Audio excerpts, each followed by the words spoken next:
All right, everybody, let's get started. So tonight we have the Third House Podcast, episode 4, and this is instinct and intuition, right? So we're going to be taking a little bit of a dive into that.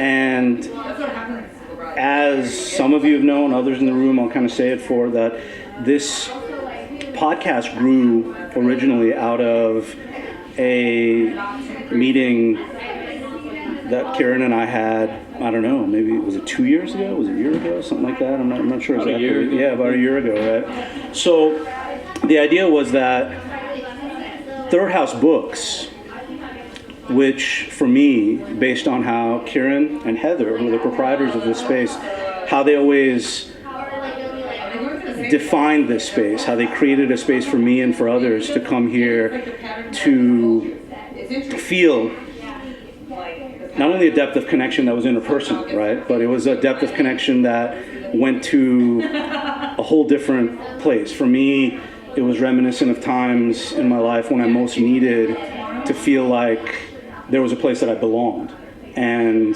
there was a place where what I thought made sense, and there was a place where I could feel safe in sharing that with a diverse set of people. And as much as this city, as much as Gainesville has grown into that particular type of place, Third House Books represents a node of understanding, a node of going to be able to, I don't know, share in that marketplace of ideas that we've created around a certain type of ideas, right? So let's go from that particular platform and think about where we've been in order to get to where we are tonight. We started this last year with an episode that was about transition, right? There were several of us that were in spaces of transition, and transition was difficult. Transition was hard. It was a hard thing to get to, and it was a hard thing or a hard space to hold.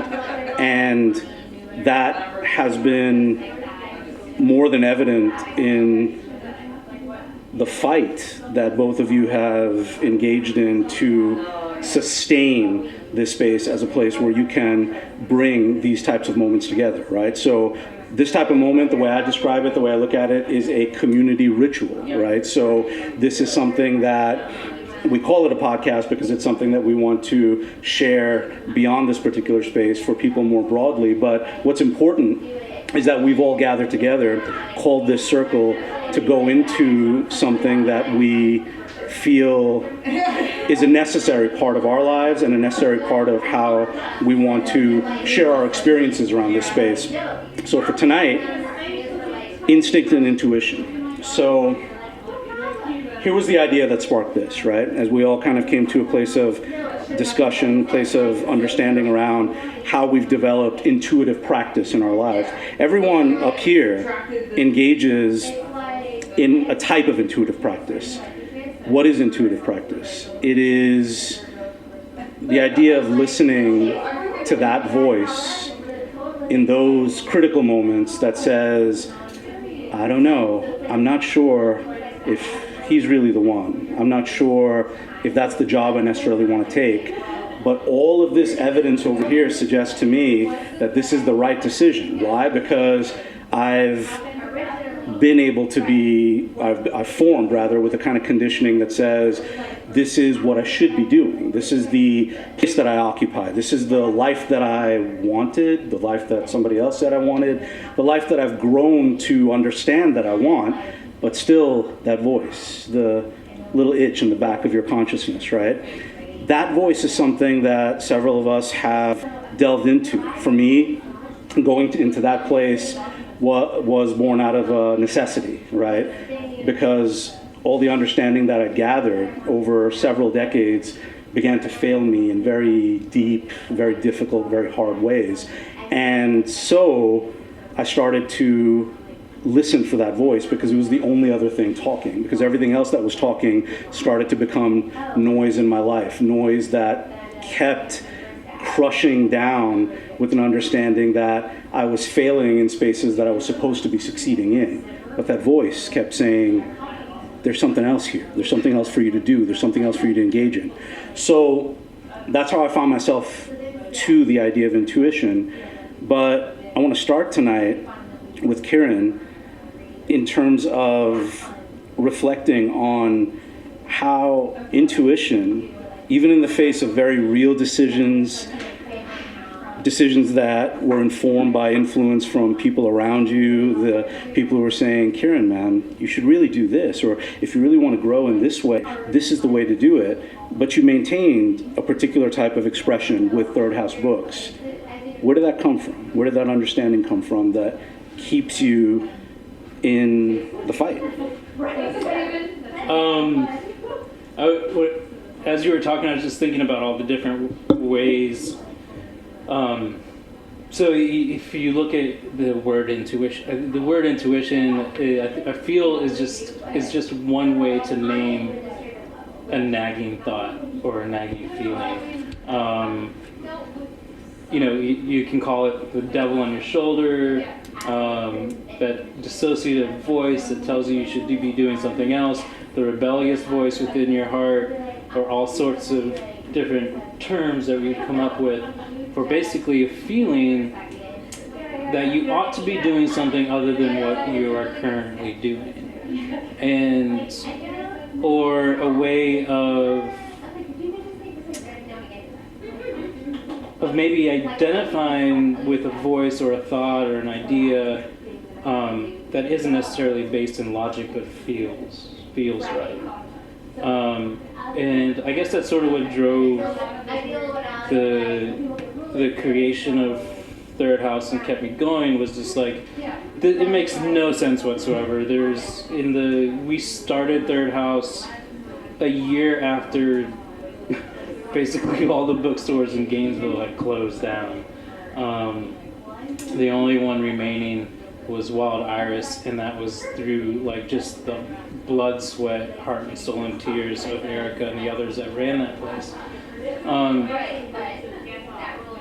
So all logic, all conventional modes of thought and business planning and anything like that said, like, you should definitely not open a bookstore in Gainesville particularly.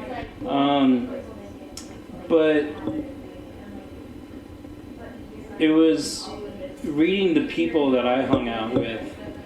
I think I gained a lot of experience bartending, being able to read people and understand what they wanted and what they needed in moments, how to engage certain people in certain ways, and negotiate what can be a really complex social interaction during a busy night at the bar, and sort of feel out who you need to address first and how you need to address them, who you need to ignore, and what it is that people want at that moment in time. And it just, regardless of all the facts of what was going on business-wise in Gainesville, I had a sense that people were craving a place like this. And once we opened it, it all sort of made sense. Like, to go back to something you said just a few minutes ago, Suraj, and that the space for you when you came in was a place that made sense. And we opened at a time, and I've addressed this before, but we opened at a time in which the world didn't make any fucking sense. So it became a place where, once again, up was up, down was down, a book was a book, your friends are your friends, and I guess that's just what I wanted it to be. I wanted a place to make sense, and yeah, I guess that was intuition, because it, like I said, logically it makes no sense why this place should exist or to even start this endeavor. Yeah. So that reflects something that came out of, and for those of you who are kind of engaging this for the first time, we arrive at what it is that we're going to explore as a collective, as a whole, by engaging in a lot of narrative exchange leading up to this particular point, right? So there are themes that emerge, and they always reflect the voices of the group as a whole. And one of those themes, it reflects what you just said, Kiren, right? It says, interacting with people is intuitive practice, but do we know how to pay attention? With logic and reasoning often trumping intuition, right?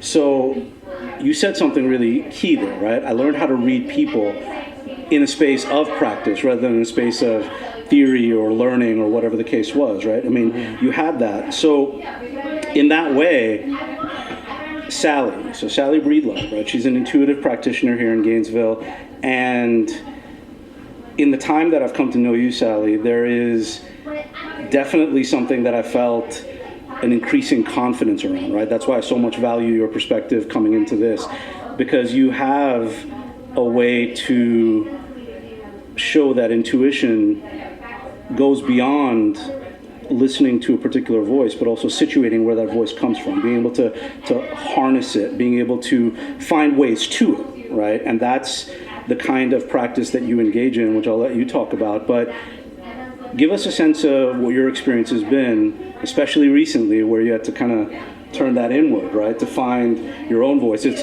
for practitioners, it's always easy to help others to find their voice. We're the blind spot, right? So how did you come to that idea of, how do I know how to pay attention, right? So how did you know how to pay attention to that particular voice, Sally's intuition? I appreciate you sharing your bartending experience, because my day job is as a librarian, and a lot of people ask you a question, but that isn't the real question. And so you kind of need to understand what the heart of that is. I feel like it's a little bit of sleuthing, and sometimes that's definitely how intuitive work feels to me. I grew up in a family that was very science oriented, which has its place, but at the same time I think it discounts what we know in our hearts to be our inner compass that directs us, and we know what is right or what to do, despite how much we could logic or overanalyze ourselves into another decision. And so I am not quite sure which, I'll just go ahead and put it out there. I'm not sure which situation Suraj is referring to, but I think this is a space of connectedness. And so the one that's coming to my mind is, I was kind of interested. I was both interested and also repelled by a guy, and this is very intriguing to me, and I had felt that way for a while, and I don't see this person often, so he came through Gainesville, and I thought, oh, here's an opportunity. Do I want to meet up or hook up or whatever with him? And so I was really kind of prodding at that. What do I find attractive and what do I find repulsive or have this aversion to with this person? And I told Suraj how I was having a difficult time negotiating this, because when we get to the heart of it, it was ultimately, I'm not interested in that person. But at the same time, that over-analytical aspect of myself, I'm thinking, am I closing myself off to new experiences? Am I allowing fear to cloud my judgment? 2020 hindsight, y'all. But it was, and I consulted a friend about this. I said, I read tarot for people. I look at it as a psychological tool to have conversations with myself, to help other people have conversations with themselves, with me as a mediator. I'm so good within that space, and yet I exit the tarot space and suddenly I don't really know myself as well.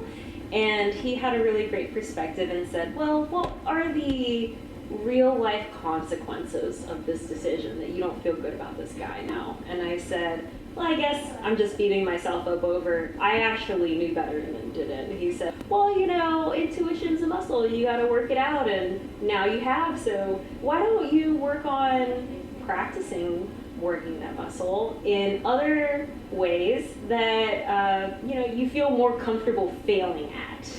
And I thought, wow, that's actually great advice. And so I've been doing that, and a lot of times during conversations with people, I feel like I whack, not that I'm saying something cruel or unskillfully or something like that, but more, I want to say something that doesn't matter, but I pull back because I'm worried, maybe we'll have too real a connection and they won't be prepared for that, and I'll be cool and it'll make it awkward kind of thing. And so since talking with my friend who also reads tarot, I've just gone ahead and done it. I just thought, you know what? I know that my intention having these conversations, my intuition pops up, I want to share something, I feel like there's this connection. I'm just going to do it and have it with the positive intention, and you can always say sorry later if they took it the wrong way. So I've been practicing that and feel that I've gotten, when you say yes to it, you get really great results, and that you don't have to be afraid of good things happening. Yeah. I had to get to that place, right? Because I've come from a background that is just painfully methodologized, right? Everything is very academic, everything is very evidence-based, and yet I found that in some of the most successful spaces that I existed in, which were spaces of counseling, working with people that had very difficult corners to turn, and the methodology worked to get them to a certain point, but there was always this moment where turning that corner, making the leap, I won't go so far as to say, because that's using a hammer when a lesser tool will do, the idea that it's taking a leap of faith, but it's definitely a leap into an uncharted space. There isn't that connectivity that's easily there, right? There has to be some type of trust that you have, and yet it's still evidence-based because there's still a voice that is speaking and guiding, and that inner guide is always present, right? So another aspect of our narrative that actually came from our next guest, Barbara Brady, whom we lovingly refer to as Brady, right? So Brady said that we've lost the ability to engage the unknown, to trust what we can't prove. Go where your intuition leads you, but how do we trust it in the critical moments, right? So there's this idea that not only have we lost the ability to engage the unknown and to trust what we can't necessarily prove, it's become something that we've identified as not necessary. It's not something that we need to look at. If we can't come to an understanding of how we can project forward and what outcomes that we can have, everything has to be outcomes based, then we're not necessarily going to use that voice, which in our conversation emerged as something that would be a terrible loss, right? Because all the gains that we've made up until this point, these massive leaps, these quantum leaps in terms of how we interact and relate as human beings, all of that has shifted because of someone's creative trust with a voice that can't necessarily be grasped very easily, right? So tell us, why are you comfortable in that space with people? How do you find that comfort? How do you help people feel comfortable in that space? So, a number of years ago, I came across a quote by William Wordsworth. The quote is, "Faith is a passionate intuition." It's like, yes, that's it. That then became the container for how I understood stuff. And if I said that I had faith in something, why did I have faith in it? And I had faith in it because my intuition was so loud that I could not have faith. Yeah. And when I work with people, that's the space that we try and get to. Is how that's like something that my parents would be like, what is this? There's weird. Ground yourself in your faith, which to me is in your intuition. How do you ground yourself? How do you learn to trust your own voice, even when it doesn't make any sense? And like you said, it's super easy for me to help other people find their grounding. I have 3 ex-husbands. Yeah. So my intuition Worked well in all those spaces. worked really well for me. Excellent. Really well for me. Okay? So, you know, it's really easy for me to sit here and say, you need to trust yourself. But it's a practice. It's a practice. It's a practice of listening and then doing Yeah. and then saying, wow, that was right. It was the right thing to do. And it starts small. You know, listening, remembering that, yeah, you really didn't close the door to the house and you probably ought to turn the car around and find out that the door is open. And the stupid little things like that are the muscle builders. Like anything else, you don't start out with 100-pound weights. You start out with 10-pound weights. And it's that kind of an intuitive, that kind of an action-based practice that helps you ground into your intuition. I think about finding a way to help people take a step, a definitive step towards, then you never build that faith. Yeah. So there was something else that you had said that actually led right into that particular place, and I wanted to center in on that because I think that's the first aspect of how we know, right? And you had said, in speaking about a client, this client wasn't Sally, by the way, so we'll just make sure to say that. What is it she thought was going to happen? She needed to hear truth, the tasks in front of her. You know better. It's not about a new relationship, but where you are in all this, right? So that idea of situating an individual's awareness within that particular dynamic, that particular moment, how do you anchor someone into that? It is by far the hardest thing that I have to do when I'm reading it, especially for young people, but it goes for older people too. When someone comes to me and says,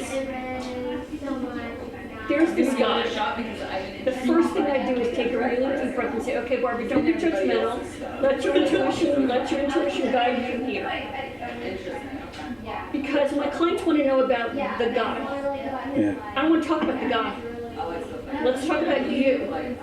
Let's talk about the decisions you're making and what your belief system is that's propelling you to make those decisions. Yes. And there's a way that you can gently, flip that conversation to where it becomes a conversation about you. Those are the conversations where the Kleenex goes across the table.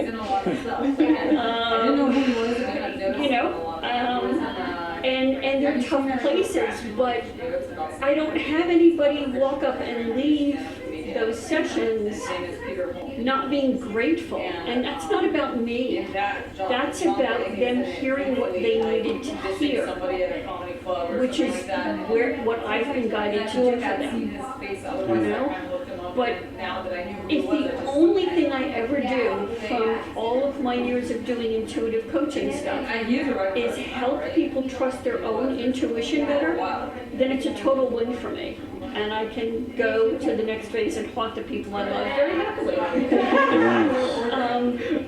But for all of us, if we blindly go through life doing either what we think we're supposed to be doing, or especially when it comes to relationships, relinquishing our own internal guidance to the hope that the person that we're with somehow knows better what is best for us, we're going to end up still on this misguided journey. I mean, I can tell you right now, the reason I was married 3 times is because I placed my hope in my partners. I placed my hopes for our future in their faith in the future, not in mine, but in theirs. Didn't work because it wasn't mine. It wasn't my faith. It was somebody else's. Yeah. I don't know if that answers the question, and if it doesn't, ask another question, I'll try and get closer. Your answers always answer the question, right? They do well for me. So I spent 20 years of my life living a reality that I was perfectly conscious was being informed by other people's cultural understandings, cultural zeitgeist, the belief systems that they had. And I was living in that particular place in a very difficult way. And the pressure was, if things are to remain in a comfortable status quo, then I'm the one that has to make these changes, right? I'm the one who has to adapt. I'm the one who has to always exist in that reactionary place to be able to be and do and exist in a way that someone else wants. It's funny how many divorces we share in this particular place. Some of us, not everybody, I'll let you guys guess at the end, or some of us have already spoken about it, so definitely me. But I like this idea, right? This idea that intuitive practice tends to expose this understanding that we often, I don't know how much of the time, for me, maybe 85% of the time, I was always shaping decisions and understanding around decisions based on what I thought someone else's reaction was going to be relative to that decision. It took a long time, it took a lot of work, and I thought I was doing a good thing, but I was never really getting to the point where I was hearing my own internal guide around what that decision was. So, Heather, you definitely shook your head violently at one thing that Brady said in terms of putting that understanding outside of yourself, right? So you've been going through some field tests around trusting intuition and placing other understandings outside of yourself and kind of finding a space between the two. How's that been going, right? How's it been going for you to develop your intuitive muscle? Well, I guess I should start with, I don't come from a family with the most academic background. My family, I'm Cuban, and we're really superstitious. Yeah. So intuition is kind of integral to the way my family operates. My mom will be like, I had a dream about you, so you can't get in the car today.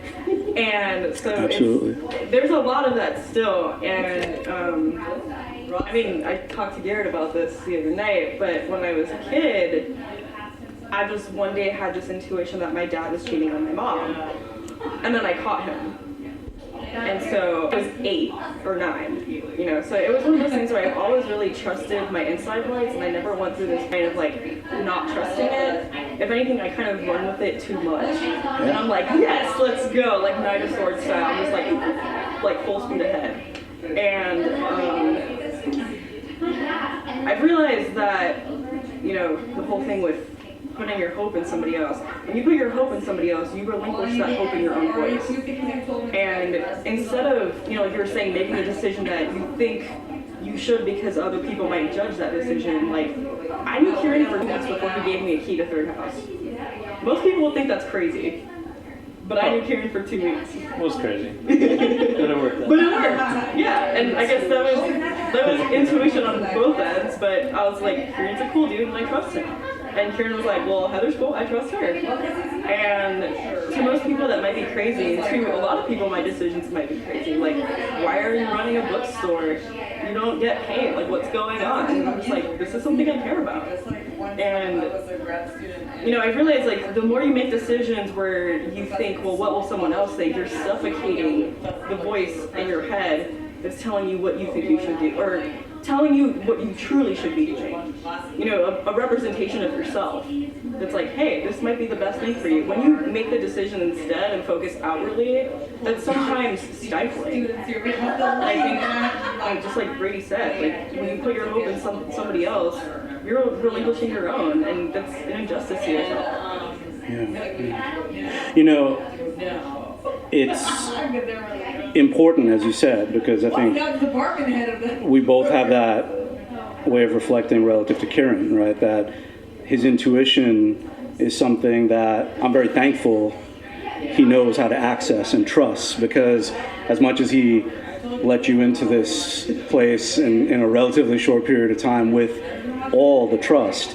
In the same way, with both of you, I feel very thankful that you've opened this place up to be able to do this kind of thing, right? It's not an easy place to go to.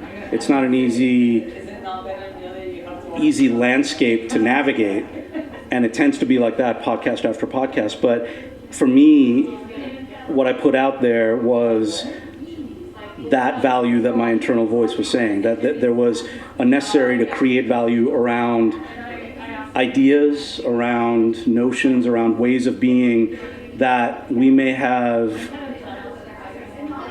had carry us through millennia of evolution, right? Millennia of being and growing as human beings, as a human species. And in the past, I don't know, at the outside, 500 years, more likely 200, 250 years, we've started to put that access away to intuitive knowledge, intuitive understanding, and we look at a different kind of thing. And I don't know, maybe you did have that in your mind saying, I'll see how it goes. I have a performance appraisal for this Third House podcast that I'm going to be marking down and filling out and seeing, but I don't know, it didn't feel that way, right? So we kind of just went. But I think I've come to a place for myself where I don't necessarily want to write that off to kind of, well, it's organic. It just kind of all comes together. Garrett and I like that word, and I realized after a while we tend to apply that word to ways of being and ways of practicing that don't necessarily have the proof or the understanding, and yet we apply those ways in very important spaces. So, Heather, you mentioned the thing that you did with Garrett. So Garrett Hall is our producer, and he's also embarking on a very important series of conversations, an important series of discourses around resilience, right? So especially centering on adverse childhood experiences, deep traumas that we carry with us. And I'm looking at this guy right here, so he should definitely be one of your next interviewees. But the idea is that these are resilience dialogues. So you're entering into a place that is very hard to navigate. It can be dangerous. And there really isn't any tried and true methodology to take people through that kind of space, but you're trusting something in order to do it. What is it? How'd you get there? Oh gosh, that's a great question.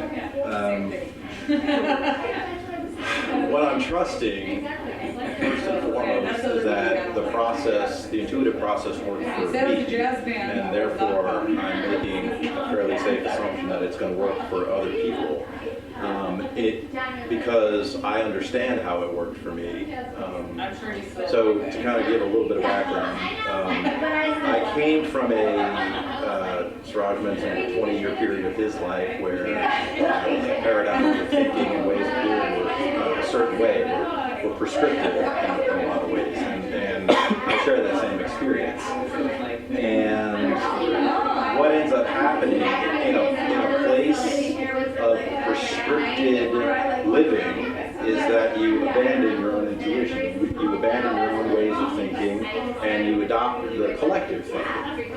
And you abrogate your identity, you abrogate your intuition, you just give it away to something else, to a higher power, a collective congregation, or whatever it is. And you feel, one, that that's the right thing to do, that's the best thing to do, and that from that you begin to question your intuition, you begin to try to stifle it because you think that anything that's generated from within you is coming from a bad place or an evil place. And you tend to start discounting that. And then when that happens, what are you left with? And when trials and traumas came into my life, I was left with trying to understand those things based on a prescriptive paradigm that didn't always add up. It didn't always make sense. I couldn't always rely on it. I couldn't validate it, test it and validate it every time and get the same results. And that created a real sense of panic and confusion for me. where I then had to question all of it and decide for myself, kind of recapture that own intuitive knowledge that had always been within me, but like I said, I let it go, I abrogated it, and began to rely on that again. And when I relied on that again, I allowed myself to connect dots that I had never connected before. I allowed myself to responsibly question everything I believed, everything I thought, and put the pieces kind of back together about who I am and what's my real identity, because I released that. And having to find that again was very challenging and took many, many years. I'm not sure I'm quite completely there yet, but I'm working at it. And through finding my identity, I found the ability to tell my story. And through telling my story, I found a way toward the emergence from very destructive belief paradigms that had consumed my life for about 20 years. Nice to see you again. And so there's now in me a real desire to kind of show others the way in that, I guess. So where I see where other people may be trapped or confused or feeling sabotaged by their own traumas, hopefully I can come alongside and say, well, there might be a way through this, and it comes through dialogue, and it comes through sharing, and it comes from, I love what you said, Brady, just finding your own way into your own intuition here. And I think there's a way we can get into that. There's a way we can discover that together through community and conversation.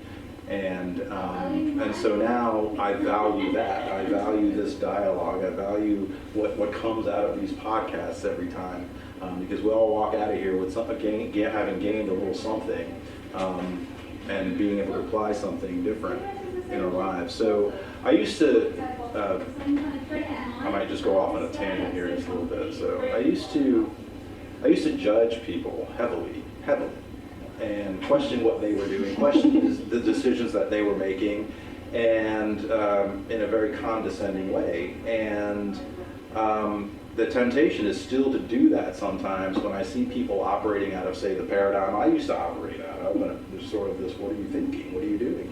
And I've now come to understand that really what I need to be thinking about and focusing on is my value in this world, what I can contribute to this world, and how I choose to do that. And by doing that, it sounds almost selfish maybe, but I find that I'm no longer judging other people for what they do and how they think, but rather placing a high premium on the work that I want to do in this world. And that's very satisfying and very fulfilling. And so I'll kind of end it this way. I think of intuition, I'll give a visual. I think of my intuition this way. So imagine you're holding a tray. I don't know if any of you ever waited tables before and you have like one of those round trays that you serve, carry drinks on. But picture you're holding that, and you stick a marble right in the middle of that tray.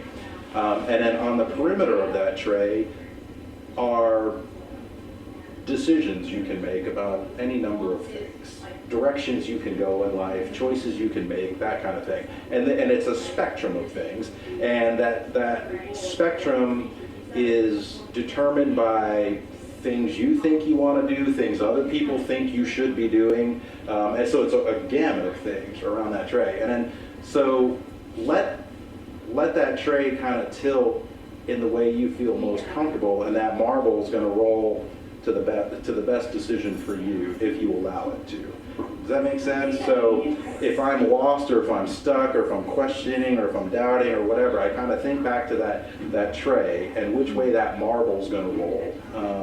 And that marble these days, because I'm allowing myself and I'm listening to my own intuition about who I am and what I value, that marble continues to kind of roll toward this kind of environment, this kind of experience. These kind of people who are unafraid to engage in vulnerable conversations and expose things about their lives and their ways forward and stuff like that. And so that's an anchor. So Raj and I talk about anchors all the time, and that's what I use as an anchor, to just remember which way that marble's pretty much going to roll whenever I need to make a decision. It's so. It's interesting you saying that, because I think one of the things that I make a priority of all of my sessions, but especially kind of the first sessions that I do with people, is to give them an exercise to help them anchor into their intuition. And tell them and say to them, okay, when was the last time you felt like you knew something but you dismissed it? And they'll typically be able to give me an example and say, okay, the next time that happens, what I want you to do is say to the universe, okay, got it, and go with it. And see how that feels. And if it feels like it's right, then do it again. And that exercise is what builds that intuitive muscle piece. But if all of us who do this, if we can't give the people who are coming to us concrete tools to take out of our offices and into the world with them, then it doesn't help. I think a lot of us intuitives tend to work in these airy-fairy spaces, and that's fabulous. Unless what we're trying to do is help the people in front of us, which I think it's my job to do, ground into their own intuition. And I think there's a way that we need to do both, and it's our responsibility to do both. And I think you're speaking to also ritual. So you're giving them a framework to work within. So when I read tarot for people, I'm asking them to set their intention that they're open to receiving a message, but hopefully that mindfulness and that intention setting will go outside of that session, and to ask yourself, what is the intention that I'm doing my life with? What messages am I searching for outside of tarot to be open and receptive to for when I need them, when they hit me at that right moment? I was gonna say, relating to Lisa, because we've both been through like adverse childhood experiences and trauma. yeah, exactly. I think it's an intuitive thing, like it makes you an intuitive person. But when you go through shit, you almost lose your intuition because your compass of what is right and wrong becomes completely disoriented. And so helping somebody anchor their intuition, that's helping them in recovery from trauma. That's helping them accept their experience, but also grow and heal from it. And I think that there's so much value there, because it's not just here's how you find your intuition. It's acknowledging we are constantly, people like us, we go through these experiences that tell us don't listen to your intuition because you went through this adverse experience and you don't know what your intuition is anymore. And it's completely silence the voice. Yeah, rewired forever. And it's just the voice in your head that would send off exclamation marks and red flags is not there anymore, or it goes off for wrong reasons. And I think there's so much value in helping somebody re-anchor their intuition. And it's obviously not an easy feat, but I think saying something like that entails acknowledging the trauma or the experience that made them lose the intuition in the first place. I was going to ask you guys that because I don't want to come across I'm not an expert in intuition. I don't want that to come across that way. Do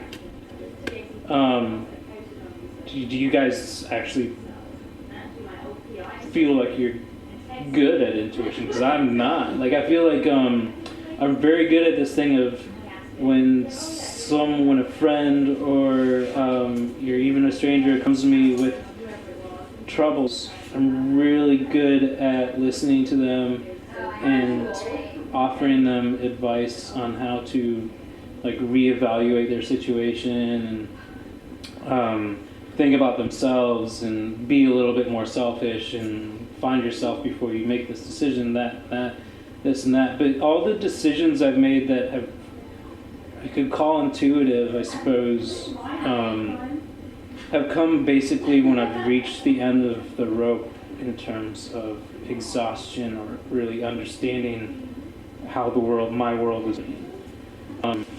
So That's your surrender. Yeah, exactly. Surrender moment. That's when you. And I'm just that was the last resort. yeah, and I'm just like fuck it. I can't think through this thing anymore. Because you can't. Yeah. It's Right. exhausting. So when you reach, and that's That's your practice. if you're not invoking intuition. So I'm saying I don't know if I invoke it ever. It's No, always but I'm that. saying, and I'm going to turn this away from it. Yeah, you're good. So, yes, Sally's right. Your ritual is going to the end of your logic's ability to cope, Mhm. and then you get to your surrender moment.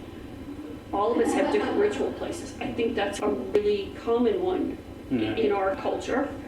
It's like where logic is what's prized. Figuring it out, following the steps is what's prized. So rather than allow yourself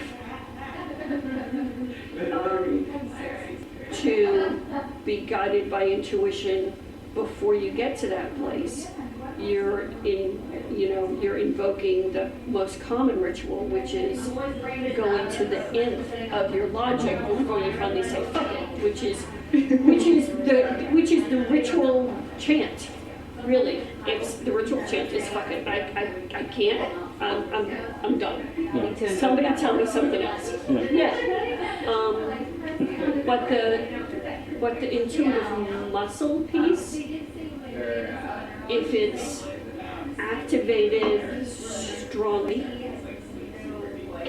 can pull you out of that spin before you get to that place. You can, like with any other, the paradigms that Garrett talks about, with any other paradigm that you're following, you can, if you can see yourself, like, oh yeah, I'm doing that again, and then pull yourself back up out of it. You don't have to get that far down the road to having exhausted everything else, including your body and your mind, Right. before you're open to it. Because I often feel like, based on my growing up experience, my home experience, having very authoritative parents that basically tell you how the world is and set out an very strict, exact amount of rules that dictate the sort of logic foundation of your world, that you don't ever get a chance to make your own decision or look inside yourself to make decisions. I mean, it took me 33 years to, I think, finally make a singular decision on my own. Like, without thinking what my parents would think about it. Yeah. And I think that's really common. It's crazy But to it's me. also, but like, but I think it's really common. I was going to say, we often hold ourselves up to standards of other people. mhm. And so when you said, I don't consider myself an expert at intuition, I don't, and I run a tarot meetup in town for people who either already have tarot experience or would like to get tarot experience. And that's a lot of conversations, and everybody brings their own growth to it. So I don't consider myself an expert per se either. I know that I'm actively working on it, just as much as meditation or mindfulness. I know very few people who would consider themselves a meditation master. Yeah. So Yeah, it's, I think that's okay. Yeah, and clearly, I'm not an expert. The 3 failed marriages. So clearly, no, I'm not an expert. I mean, there are things that I get more quickly Yeah. than there are times that I don't understand when I'm having intuitive leaps, and I look around at my peers and can't understand why they didn't see what I saw, even though it wasn't seen, it wasn't intuitive. But the number of things I miss, I can't tell when people are.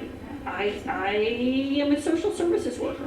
I have people who tell me bold-faced lies every day, and I don't get half of them. So clearly, I'm not an intuitive expert. I was gonna say, as your friend and someone that has asked you for advice on way too many occasions. You are a really intuitional person.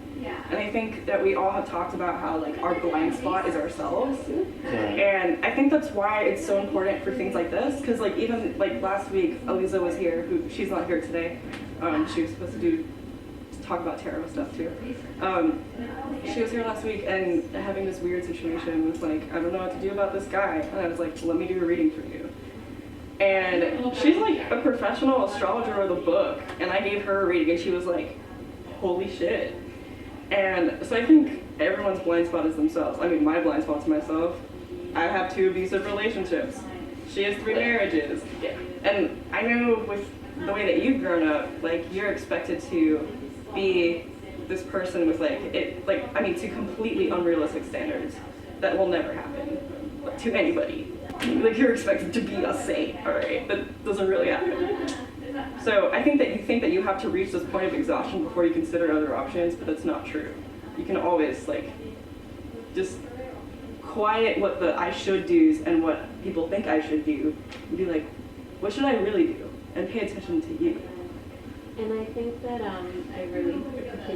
I know you've mentioned your marriages several times, but when you mentioned having your faith in them, you know, we have our faith in the tarot cards, we have our faith in the astrology, we have our faith in our parents, and then at what point do we do it for ourselves? Right. Do we have our faith in ourselves? And that is what the intuition is. It's already present, it's inward knowledge, but we're not giving it its voice. Yeah, I feel like when you're putting your hope in something else, you're almost surrendering your own autonomy. Because that's like what trauma is too, surrendering your autonomy. Like you're completely giving away any of your wills to what you think you should be doing, which isn't what you want. So let me reflect a few things so that we can kind of consolidate some of what we've heard tonight, right? There is a really strong way of being that's emerged in conversation, right? That the idea of being able to practice an intuitive connection with others may not necessarily translate for ourselves because we become these blind spots. And yet what I've heard in this space is that the extension of intuition from the intrapersonal to the interpersonal ends up being something we can call interdependence, right? It's not codependence, it is interdependence because we then give space and create space for one another to receive a lot of what is said in the same way that you go to him for a great deal of counsel, advice, direction, reflections. Yeah, well, you know, those 2 a.m, like angry face emoticons that come and like, oh, all right, this is gonna be something, right? We'll buckle in for this. But when those moments come, if we can create that space for one another by not imposing our sets of values and our belief systems on the other person, but really hear what that person is bringing to us in the way that the professional intuitive practitioners do,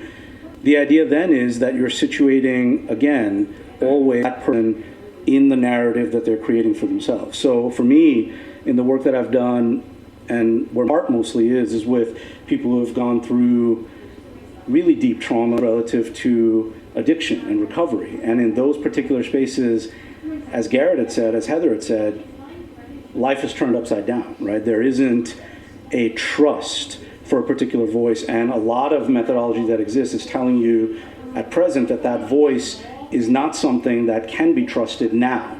But not necessarily a clear space to getting to where you can come to a trust in that voice. So what I posit now is a little bit of a dichotomy, right? If we have intuition on one side, and that's something that we can reach into self, grasp, practice, build the muscle, and start then recurrently using and trusting and evaluating those decision points, what's the other side? What's the side when the shit has hit the fan, when we're deep in the muck, and when everything is upside down? So in my practice, what I call that, and that is really just kind of like a, positive, negative, kind of matter, antimatter type of dichotomy, is if there's intuition to be had on one side, the place where that intuition can often be found is in the midst of the dissonance, that we experience, cognitive dissonance. And a mantra that I often use is dwell in the discomfort. It's not a place that you should avoid. It's likely the place that many will tell you to avoid. Just get through it, get past it, keep moving on, keep yourself busy, go to the next thing. And yeah, sorry, that's going to be another podcast, by the way, with those flashing lights. There's a thing about justice-involved issues that occur in this community, so we'll get there at another time. But if that dissonance is a place where we can find something, find an anchor, find a way in, then if I call it that, Sally and Brady, what do you guys call it? What do you guys call it? And is there a similar term? Is it a similar concept? Is there a similar moment at which that particular stone that is upturned becomes great opportunity for inner knowing, self-awareness? I don't have a name for it. Yeah. I think probably.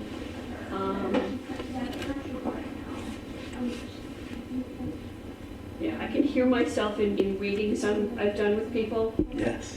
And my words to them are, it's going to get uncomfortable now. Yep.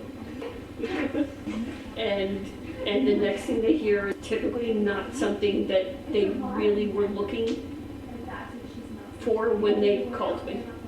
Yeah. But it is, for the most part, something that, if not grateful to hear, something that they acknowledge that they needed to hear. What's the moment? How do they get to that acknowledgement? Because that acknowledgement involves acceptance, and acceptance, there's another mantra, acceptance is the key to recovery, right? But that's not an easy get. No, and it's, I mean, my practice obviously is very different from a traditional counseling practice or whatever like that. And what I will sometimes say to people is, look, this is why you picked my name out of the internet. You know, there's a reason why you came to me and not to the other person. And except truthfully for, I think, 2 people in all the years I've been doing this, when people walk through my door, they're receptive to that. And if they're not, if they're there for a different kind of reading, I know that when they walk through my door, and that's what they'll get. That's part of the intuitive piece too, is as people call me and as they walk through the door, I know how far this can go. The music, you call it level to the room. Yeah, where you're going with it. You know, are you going to go here, and are you going to get to that Siraj calls the deep dives? Are you going to be able to go there, or is it going to be a session where it's much more surface? Okay. So we have a sense of readiness that we evaluate. There's also an aspect of this that is, it's a dialectic journey. It's a co-creation, right? We don't there on our own, and there isn't necessarily a seat of expertise and receptivity. It's a co-constructed path. So how do you know, Sally? How do you know when someone's ready to go there? How do you arrive at that understanding when, as Eliza, if she was here, saying that really good kind of client, right? One that she feels most challenged by, but that's where she wants to go. So, I've occasionally gotten people who say, your reading's great, and it told me things I needed to know. That wasn't what I set my intention on. That wasn't what I was asking about. It's not a surprise to them, whatever pops up in that reading. And what I end up telling them is, sometimes that's what needed to come through, and that's what's calling your attention the most. And just about all of the people who, I've done hundreds of readings, say, yeah, I really was focusing on this other thing, but this the thing that we ended up talking about was what gnawed at me the most. Then that's what you need to direct your energy towards. And they're coming to you for that validation. Like I was talking about earlier, you know, they're not trusting themselves, but trust you. They trust the cards. The cards are not separate from them. You're just a mirror reflecting back what they are, or what they're dealing with. And so you offer that mediation and guidance on what they're working with. Even the people who, they try to convince me I'm wrong, that's definitely not what it is, and I'll go ahead and ask for some clarification cards, like, but tell me more. When I tell them the more, then it's kind of like they finally give in to themselves and say, no, that's right. I thought it wasn't, but it's definitely that thing. So it's not even me necessarily reading as, are they ready? I'm going to give you what I see in front of me. For me, Brady, I'm not sure how you do readings. I don't explicitly tell people I don't want to know what you're thinking about. I leave it up to them. But a lot of people, I'm not sure if it's our culture or just the nature of the reading where they want to test me, but a lot of people don't tell me up front. I have no idea what I'm reading for you. I just go ahead and say what I'm seeing, what I'm feeling. That resonates. It's up to them if they want to share the details. Often they don't. And so when I go ahead and I give you the more, and then you give in to the more, that's you having that moment with your own intuition and guidance and recognition of self. And that's the, excuse me, yeah, the way I work is very collaborative with my client. So we have a continual, Ms. Jen will attest, she's over there, the client in the front. We have a continual dialogue while I'm reading. Because I'm a psychic and a medium, I'm a channel. So what I say isn't mine necessarily, it's what I'm channeling. But the thing that I like the most, and I've gotten this from a couple of clients, and one separately, she said at the interview, she said, well, that wasn't where I thought we were going to go when I walked in here. And I said, great, but was it? And she said, oh, absolutely what I needed, but it wasn't where I thought we were going to go. That's when you know it's working. Yeah. So one thing I want to do, especially given this kind of discourse that's occurred and the kind of stances of reflexivity that everybody in this circle takes. So Kane, you have a beautiful way of bringing a collective understanding into the space where you can voice it as your understanding, right? And I especially go to you because you have had a path that involved very visceral, very aggressive, very authoritarian expressions of how it should be or the way it is. That was imposed in a number of different ways throughout your experience, throughout your life, and yet you not only held to an understanding of self and a knowledge of inner knowing, inner voice, but you were able to come to a place to trust that toward remarkable transitions that you've made in your life, right? And even in the short time I've known you, the spaces that you've claimed for yourself, it's amazing, right? And you also have one other aspect of it that's really interesting because you then embody your intuition in a poetic expression, right? So given all that, bring us home, man. Give us a sense of what you've heard tonight. Is this the kind of intuition that you've known and that you've utilized? How does it differ? How does it resonate? Whatever the case may be. Well, I'll firstly say that, life is a schoolhouse. We're all an individual. We all have an individualized curriculum that's just for us. And we all have to understand that we need to meet people where they are. Not everybody is has the same lessons, are on the same page, on the same chapter, in the same book. Well, we have to respect that and meet them where they're at. So with that understanding,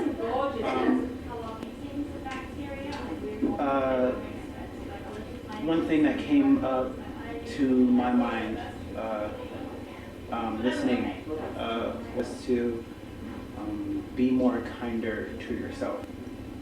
And I'm hearing a lot of society tends to, rip our intuition, and the intuition is that you see a lot in young children. Their first instincts are to help. They see, their parent crying for whatever reason, tears on someone's face, a child, another of their friends is hurt. Their first instinct is to help and to nurture and to ask, are you okay? Why are you crying? Why are you sad? They're always thinking about, the other. And when we betray that instinct is when we betray ourselves. And then we go into these justifications in terms of judgments. And we make these judgments to justify our betrayal of ourselves. And so there's a story where a person sees a blind poor man who was begging. Their coin bag broke, and he immediately turned away to walk away and pretend that they never saw it. They had created a justification for turning away because their first instinct was to immediately go and help them out, but that person is of a culture that is their enemy. Their own society, their own culture, their own way of being, their family is at odds with that person and their culture and their family and their way of being. So they instantly hurted not only themselves, but they hurt that other person. They're perpetuating this cycle of judgments and not meeting people where they are and not seeing them for who they are, eliminating the humanizing aspect of our being. We're all humans, and when we eliminate that humanized aspect, we are judging people, we are objectifying people, and we are judging and also objectifying ourselves because we are human, we are them, we are a mirror of each other. And so with that is to be more kind to ourselves. And so I made a post the other day because I had this epiphany. It was like, oh wow, I needed a self-reminder, and that self-reminder was to let us be kind to ourselves about ourselves. Let us speak kindly to ourselves about ourselves, because we always tend to firstly judge ourselves. We're always so overly I'm very guilty of being so overly critical of myself. And when we are more kinder to ourselves and we open ourselves into this peaceful way of being, that spills out to other people. And we're changing the people around us. And we're inviting them to be kinder to themselves and also to us at the same time. Brilliantly said. Yeah, man. It's what we've been talking about tonight, creating that space, right? And if instinct is that core primal drive towards a human empathy that we may have become far removed from, then intuition is the practice of that particular urge, that particular energy that emerges in us, away from judgment, bias, prejudice, or we could just think of it in its most basic form as otherizing, right? That's what we do. You are other, I'm me, instead of the truth of it, which is what you helped me see, especially when we worked on a project that we did, a social justice project, was I am you, and I saw myself in you, and that was a deeply moving experience for me because it opened up my gaze beyond certain blind spots. So that's remarkable, man.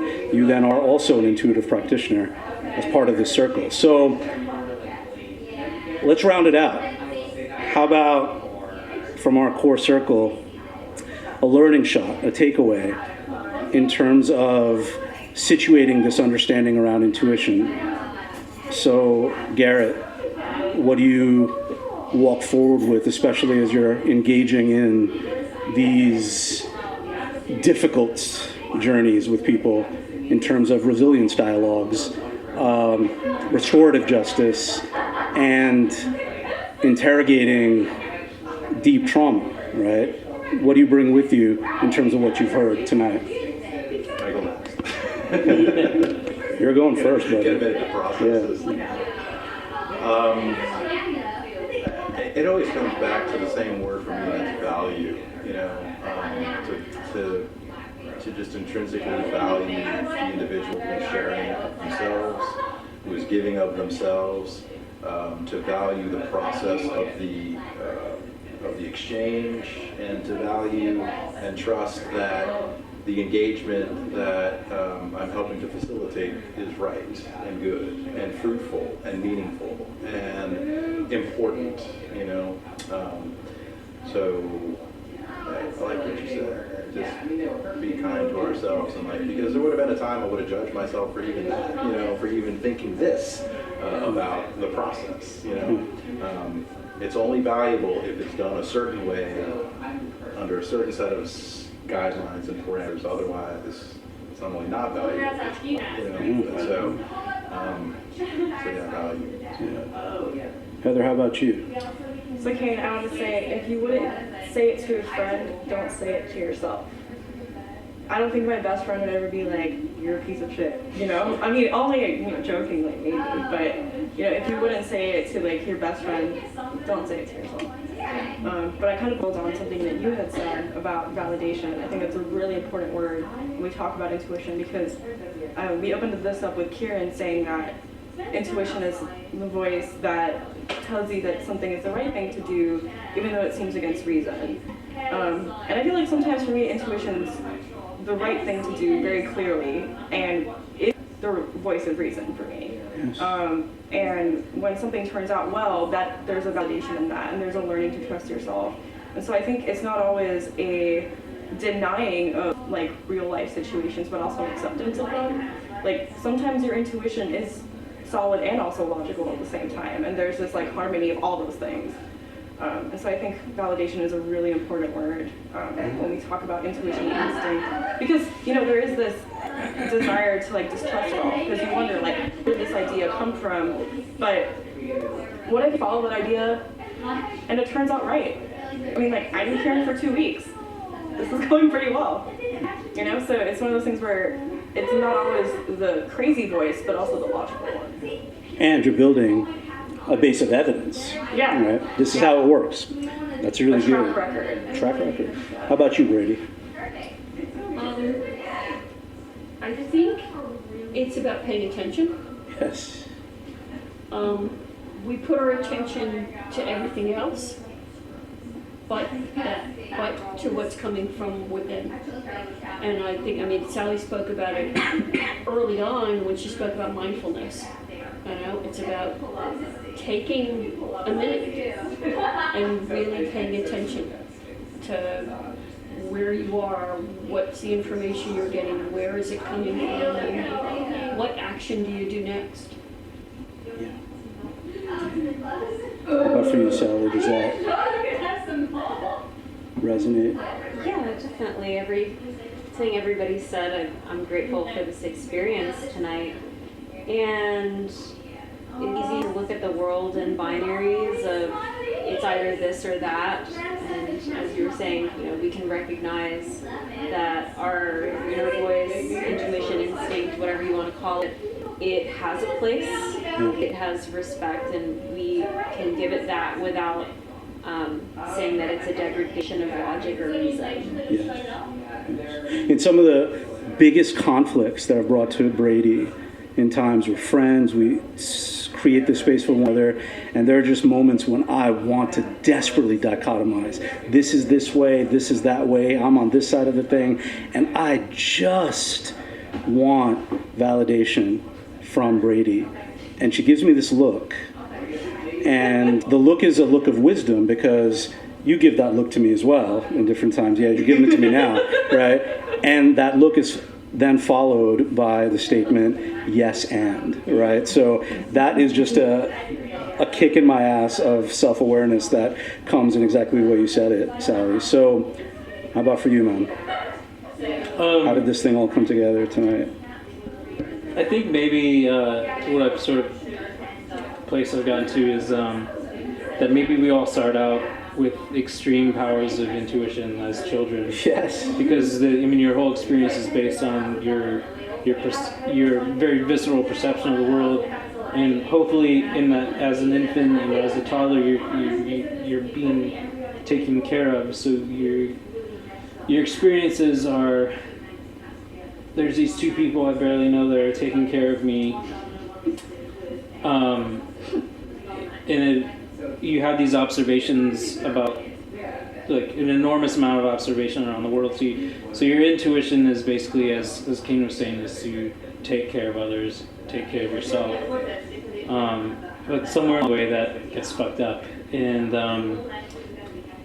I always think about have you guys seen like the videos of like 2-year-olds learning for the first time that the chicken they're eating is the chicken that they see on TV, is the rooster that they see on TV, or the pork or ham that they're eating is the pig that they love. They have a pig toy, a piglet, and the horror that comes over their face, learning that that's what they're doing. They're eating these things that they love, that are beloved to them. And so I think life has whether it's just life in general or our particular society or the way we raise kids in the Western world,